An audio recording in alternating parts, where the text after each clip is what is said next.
road work basically on Pratt, Light, and Russell Street. And basically that money came from federal stimulus money. It's totally to be allocated towards transportation projects. Could not have been allocated towards keeping the pools open, keeping the rec centers open throughout the summer. It just wasn't allocated for that. The initially the city had, because of the design of our track, had anticipated a $7.5 million as being their investment. When the bid came back, it actually came back at 4.2, Pete, or was it 4.1? 4.1 million dollars to the winning bidder, with a 20% override. Now break that down for me. I'm a little slow. Econ wasn't my forte. I can see that you're not slow, but I'll break it down anyway. $4.1 million to the winning bidder, and with a 20% ability to go above that for change orders. So I guess it could theoretically be as high as 5.2 million, but still substantially less than what they initially anticipated. And then we have I think there's sort of a misunderstanding that we're asking for all kinds of additional services, police and EMS sort of throughout. Actually, we're paying for all that. We've got a $500,000 that we're allocating towards that during the weekend for any kind of incremental additional police or emergency or sort of cleanup throughout the venue. So, all I could say is that if you look at other cities where they've had these, I mean, the mayor of St. Petersburg compares this event in St. Petersburg to having the Final Four in basketball come every year in terms of the economic impact. So we're talking about 400 full-time equivalent jobs. We're talking about $50 to $70 million of economic impact every year to the region, of which Baltimore will get a lion's share.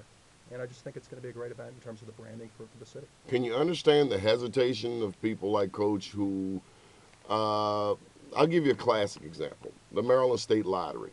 When it first came on, I believe it was 1979 or something. Of course, I wasn't even born then, but they tell me that it was supposed to improve education. We haven't had any new schools.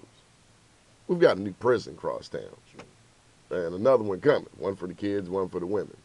That's what we see. In East Baltimore, a kid growing up in East Baltimore, that lady there was born in East Baltimore. I lived there back in, I lied, 1968. I remember just prisons everywhere.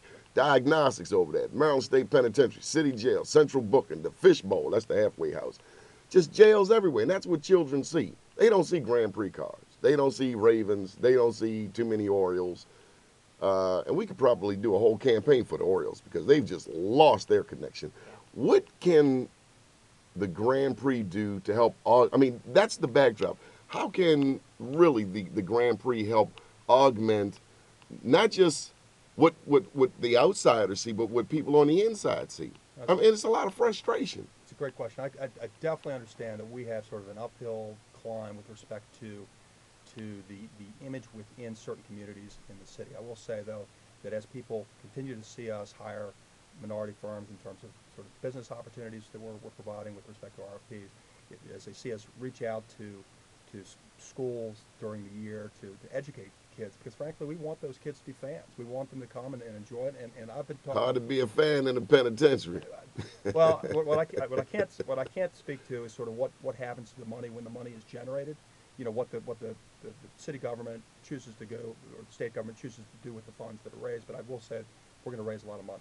Mm-hmm.